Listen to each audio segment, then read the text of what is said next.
Happy Monday, happy new week. Let's see how we are connected all over the places, on all of the platforms. Wonderful, looks like we are connected to all of the platforms. Thank you for joining. Feel free always to leave your comments of where you are connecting from for our last Monday Aliveness session in January. The January is almost gone. The January is coming to an end, which also gives us a little moment of mindfulness. Think of how was our mindfulness routine or program going through the rest through this month, through the month of January. How did we enter this calendar new year? With which type of awareness, with which type of consciousness? And this is also an opportunity for us to maybe reflect on things that we would like to change for our mindfulness program, within our mindfulness program. And maybe there are things that we would like to tweak a little bit. And today we will discuss things that are possible within mindfulness. What does that mean to practice mindfulness? Then also looking at up to this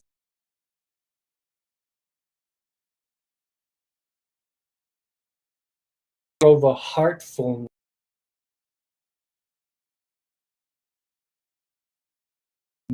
Minds into our hearts, from our thoughts field into our feeling, and see if there is a practice for us from the mind practice, go into the practice of feeling more, feeling better, feeling complete. And so seeing how the mindfulness training, mindfulness program can help us, can assist us with that. And just like in any training, like anything that you would like to do in life, you approach things with a plan. And I love to use analogy of fitness industry or fitness movement field, because I think once we decide to get to some specific goals within our health, or goals within our physical appearance, or goals within how we would like to our condition, we need specific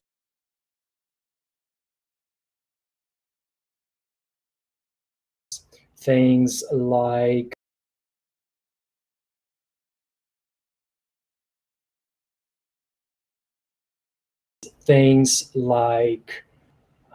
recovery programs, what you do for your recovery, to recover for your next session, etc., etc. So many things comes into physical training.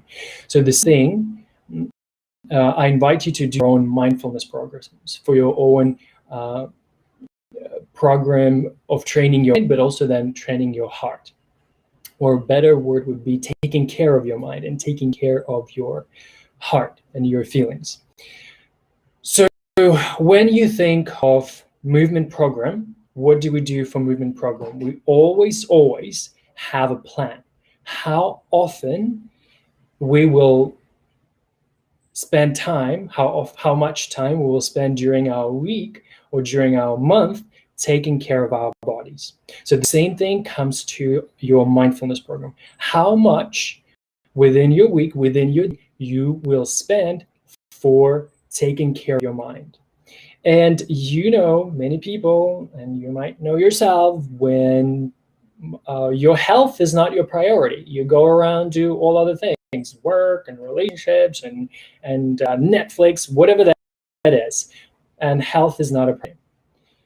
And that's just the truth. Then you have the same results. Then when your health is not priority, these are the results that you're receiving from the conditions of your health. Most of the times when we do not care about our health, have very poor results.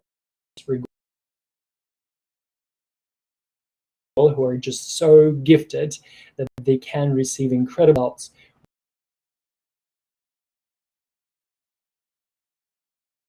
Amazing, and they're just these brilliant people who have it all with doing very little for their bodies. But I know also opposite is true. The moment you start to pay attention to your health, the moment you start paying attention to doing more to your health starts to give you the results, to provide you with the results. Same thing with mindfulness. As for the past month of January, we were speaking about breathing practices, about very simple breathing practices. Simply paying attention to the airflow within your nostrils, within one nostril, within both nostrils, within just how the air flows through your body, through your nose specifically. And similarly to fitness practice, you can simply start doing something so very simple for a very short period of time. Start with 3 minutes every day. Literally pick up your phone, set up your timer. There is nothing like being very diligent with your mindfulness training. So set up your timer for 3 minutes and simply sit for 3 minutes, paying attention to your breathing every day. Preferably same time of the day. Suggest best thing of the day, the activities with all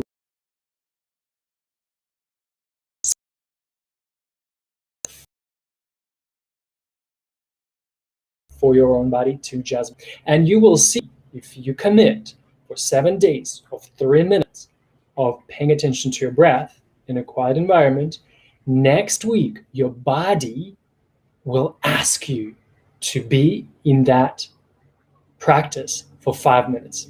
Your body will ask, it will become not just a ritual, it will become more of a habit. Your body will crave the feeling of quietness, crave the feeling of harmony and balance within you that you acquire through continuous, regular going back to your breath practice.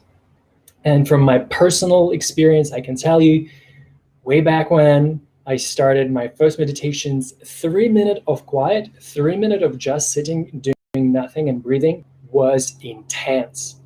There were thoughts, there were ideas, there were plans, there were dreams, there were all sort of things going on in my head that would prevent me from just sitting quietly for 3 minutes. And I would persist, and I would continue 3 minutes, 3 minutes, 3 minutes, and then later on 5 minutes was fine. And that's where I'm now, just very short periods of mindfulness every day.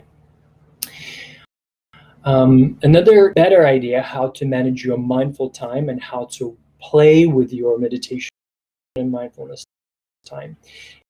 Instead of doing a long 30 minutes, do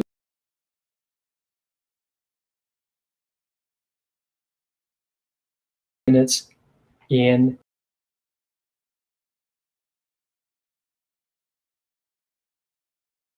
to bed. And that's you accumulate 10 minutes of meditation per day. Let's make it very easy, approachable way to tap into your mind on a more regular basis throughout your day. That's a wonderful way to do this. So breathing, simplest, most accessible to us all type of practice. We got to breathe every single second, and so using this as our practice is really, really precious and unique. With this also comes tons of other benefits, like your health, the health of your sinus. You will be more aware of how your nose works, how much you breathe through your nostrils. And from my own experience, once again, it really helped me to be a better nose breather. I know, right? Sounds really weird. But I ask you to pay attention how much you breathe through your nose. especially when you sleep. Are you sleeping with your mouth open and breathing through your mouth when you're asleep, or are you actually using your nose? Because using your nose when you sleep and during the rest of the day is very, very important. Nose gives us the most proper ratio of oxygen and CO2, carbon dioxide, balance within our body that then maintains the alkalinity of our blood and all other great benefits that come from that. And if we breathe too much through our mouth, then that balance starts to be disrupted. Headaches, counter congested nose, because nose forgets what it needs to be using. We need to be using our nose for breathing. So use your nose as much as possible, especially times like now, because nose is also a filtration system. Nose helps us to clean the air that comes into our system. And so when you breathe in, stuff that doesn't need to go further stays right there, cleansed, kind of like it's a barrier, a natural barrier before all the germs or bacteria or viruses go all the way into our system. Taking care of our noses, taking care of our breathing, very, very important. Then going back into our analogy of fitness and movement. So when do you do your movement practice? How long is your movement practice? How often you do your fitness practice? And also being very realistic with your expectations of what you are achieving. So let's say just having an expectation of harnessing a little bit more attention or focus in your practice could be a great way to approach mindfulness. So there are specific goals for your mindfulness. When we talk about mindfulness, people imagine all type of things. People levitating, sitting in the mountains and just, not speaking to the rest of the world because they're so chilled out. Right? Remembering that we live in a world that is very real, that have expectations from us, and we have expectations from the world. So mindfulness for productivity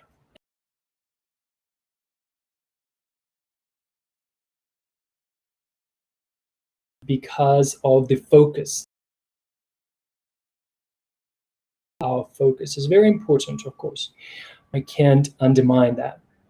But also, that type of mindfulness, which is very valid still, I also want you to start developing idea how to harness your focus, not only for productivity, not only for the things in the external environment, but more harnessing your attention, more harnessing your focus for the things that are within us, for our inner focus. What are we focusing within us? What are values? What are our values? What are our principles? What are our higher goals? What are our aspirations in life beyond, of course, productivity and material life, which is still very important, but then also remembering what are really my values. So when I go out there and the world puts great demands on me, do I still focus on my values of patience and kindness and gentleness and compassion, or I'm being so distracted, my attention is being taken away from my values by all other external factors that are around me and that trying to grab my attention to other projects and other things that are there in my environment for me to do. So that how mindfulness goes into our heart becomes our heartfulness. So harnessing our to our heartfulness with that approach of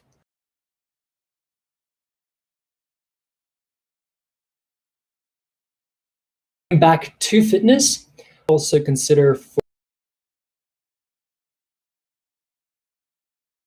happens between fitness. So we're in movement and exercise industry, there is time when you are actually engaged in the activity, and that sort of creates a little stress for your muscles. It actually breaks your muscles down a little bit. So then when you recover, your muscles also recover. So it's also remember thing about mindfulness could be a similar concept. When you go for your practice, when you go for your mindfulness or heartfulness practice, you are putting yourself under a little bit pressure.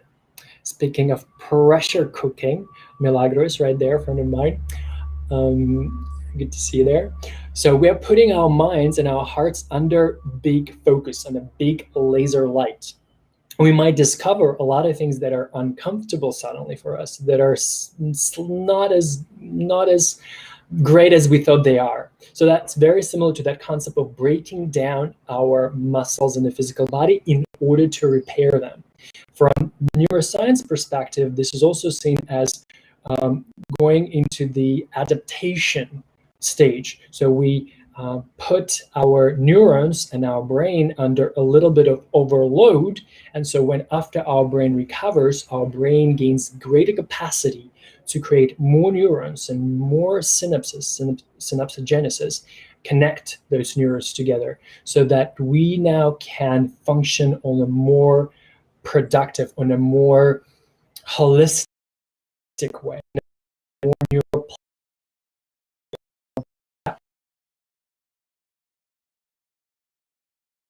So taking time to recover from mindfulness is quite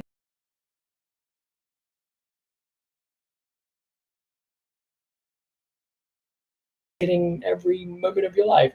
Of course you are taking that mindful component of observation of your life everywhere, but also remembering that sometimes it's a good thing to step away from formal practice and give yourself a day of recovery from all practices that you might be doing.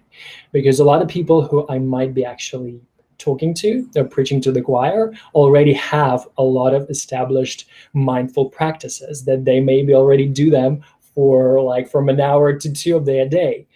And what I'm inviting you sometimes to allow yourself not to do any practices and see if that is actually also going to be a stimuli for your mind when you are not doing any of your routines and any of your rituals. And just notice in that empty space, what happens to you then?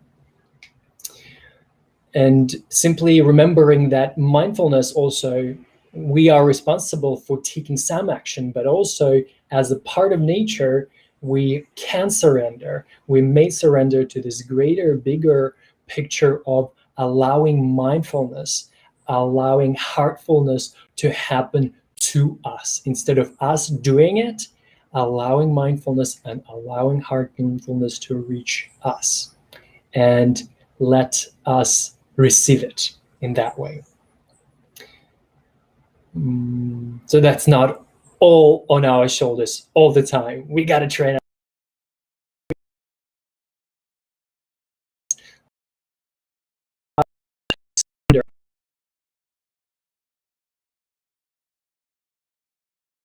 balance between doing it and being. Your mindfulness is very also, I'm finding physical practices that are currently out there, like yoga and qigong and tai chi. And I know in the circles of yoga, practice is usually something that people do daily. And a lot of times, I know a lot of friends of mine and me personally as yogis, they end up injured because of that kind of mindset of that we need to do in order to receive. So I'm inviting us to step away for a moment and simply receive without doing too much in mindfulness as well. And remembering, I think this concept, remembering that we are enough, is also very important for many mindful practitioners. So whatever techniques that we do, is that our mind, our body as it is already a gift. Our gift of aliveness was given to us when we were born. We have let's call it, arrived to the most juicy sense of aliveness that is possible, at least in our solar system, right? We don't know in any other 8 planets that are around us. We don't know life as it is on Earth. So enjoying life on Earth is very important, and remembering that we are enough as we are. Although, just like training our body, we can reap even greater benefits. We can reap even more sense of aliveness if we take care of our physical and mental and spiritual body. But as it is, it's already enough. It's already wonderful what you have. And so when we are stepping of our heartfulness and our mind, we are simply taking responsibility, a greater self-sovereignty, a greater self-governing. We're stepping into self-sovereignty, self-governing of what we do in our life and how we do it, and how we choose to not only think about our life, but also how we choose to feel about our life. And that's where heartfulness comes into, because especially in January, New Year, we are always invited to think of these things that we plan for, and they are very much mental things that we look for, or we think of how our reality is going to become, or what are the things that we're going to do within our reality.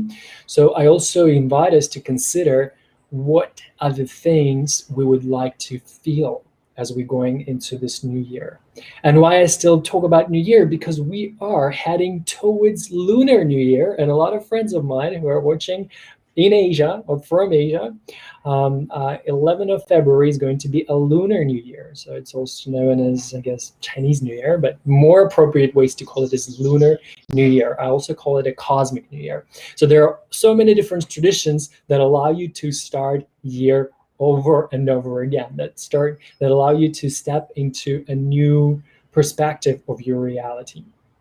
And that's what you can also do in February. Just step into your heartfulness reality of knowing what would you like to feel, and what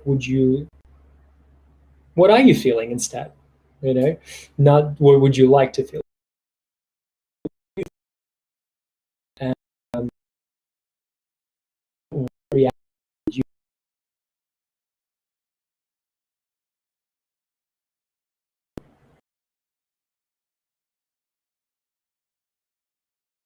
like to mention, speaking about planning for our mindfulness.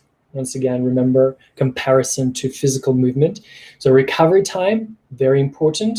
And also with the recovery time, this is our time to prepare for our next mindful or movement session. And I like to mention this fable, this tale from Zen Buddhism. It's about a student and a teacher, and where teacher, Zen monk teacher, was teaching his student to prepare his tomorrow tea the night before. So in order to prepare for your morning, you prepare your morning the day ahead, on the night ahead, right? So this is where meditating in the morning, but also throwing in a little bit of mindfulness or meditation session at night is also very beneficial, because not only that little meditative mindful session will help you to relax more efficiently and help you to achieve better rest throughout your night, and also prepare you for a wonderful wake up mindfulness practice next day. So remembering that table of preparing your morning tea the night ahead is really, really beautiful example of remembering that there's this unbroken thread of mindful steps that we do as we carry on, simply like for our health, for our body. We don't, okay, we lead a mindful lifestyle or a healthy lifestyle as much as we can, and one day have that cheat day, but then go back and the easier it becomes. It becomes our not second nature, it becomes our true nature. and balanced in as many aspects in our life as possible. And so, speaking of the time in between our practices, I would also like to mention all possible times that give you moment to be with yourself, by yourself. These are the times that some people might not consider as mindfulness practice, but they are. They could be a great mindfulness practice, like time when you brush your teeth. Can you be more mindful as you brush your teeth? Can you actually really sense and take moment to feel the toothpaste that you're using, your toothbrush that you're using, which hand you're using for brushing your teeth? The same thing comes to our showers. When you are in your shower, do you feel the water running over your body? What is the temperature of the water? And meals, when you are taking meals. One of actually, I'm going to share my own resolution. The times that I have a chance that I have to eat meal by myself, if I have that time of the day that I'm eating meal by myself, I make sure that I am eating meal in a complete silence. And of course, as you might notice, so with things that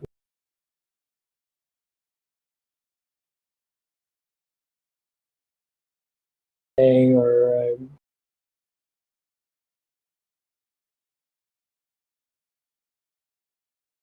receive food, how I take in food, and how it tastes, energetically, how it tastes as well, what type of feeling I receive from consuming my food, what type of feeling I receive after having my food. I think it's a very, very powerful and potent practice to spend some of your meals eating them by yourself, but also having it as a ritualistic, mindful environment that makes you connect energetically with what you're taking in. Similarly to information that you receive.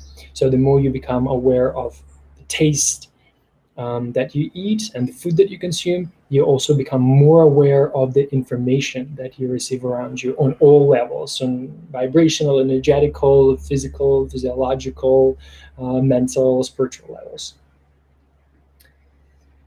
And cleaning, I think, is also could be a wonderful meditation practice, right? So cleaning our environment, arranging our environment could be a very powerful, mindful environment that we can engage in. Thank you so much for watching. Thank you so much for listening. Let me check out what friends joined, who has joined so far. Oh my goodness, I got so many amazing, beautiful people on Monday. Had a chance to join us.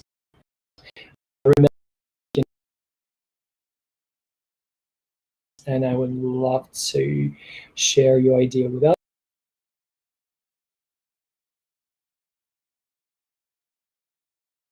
Mindfulness, any idea on mindfulness is so incredibly valuable and valid. And you never know what might work for others. Thank you, Milagros. Thank you, Anastasia. Thank you, Rocky. And I got Felicia. Thank you. Love it. Love it. Nancy, thank you for being here on Instagram. And I have a little bit of chat going on here on Facebook.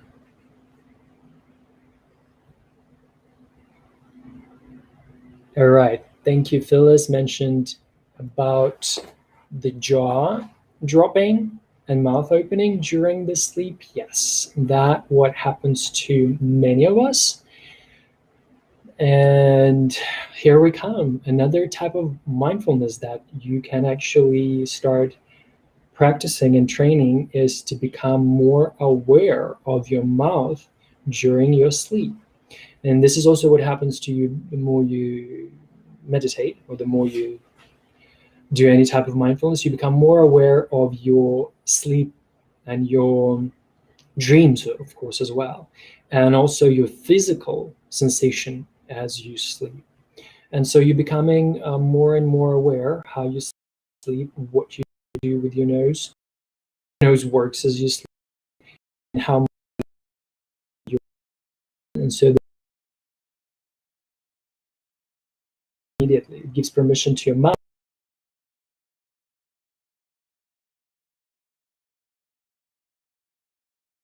not breathing, not doing its work at the best capacity that is possible. So closing off your mouth, shutting your mouth is very important when you sleep, especially. There are all type of different things that you could do if that is a very kind of urgent or very important issue in your life, and you feel like that could change something. There are many things that you can experiment with to enhance the flow of air through your nose. Things like, for example, putting a little bit of coconut oil, just a little bit here on the ridges of your nostrils, will help you to open up the nasal passages during the night, because maybe you live in an environment where the air gets very dry, like in the winter now, or I think Phyllis is in Bangkok. So in Bangkok, it's a lot of air conditioning, and air gets very dry in the air conditioning environment. So we want to open our mouth because we want that more oxygen to come in. Another thing that we have here in the United States, we have the nose strips. That looks kind of weird and strange, but they do also help keep our nose more open and the airflow. Another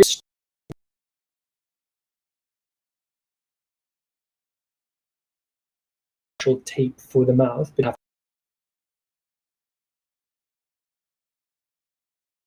to be aware of your mouth being closed. I've experimented with all of them, and they all are very, very great methods to train your body. And I also have to say that your body will adjust, and your body will remember how to use your nose more properly, more often.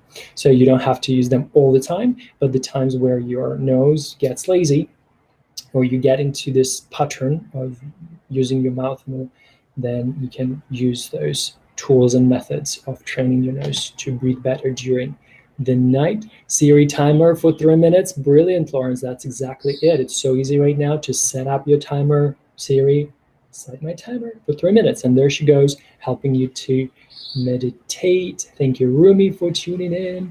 Jackie, thank you for being here. That's as much as I could see on this platform that I'm using. And I really great. I'm really grateful for all of your support throughout all of these months, that you were able to check in with us, to tune in with us, to meditate, to focus a little bit more on your mindfulness. And of course, I invite you to continue your journey of mindfulness throughout 2021. You will eventually see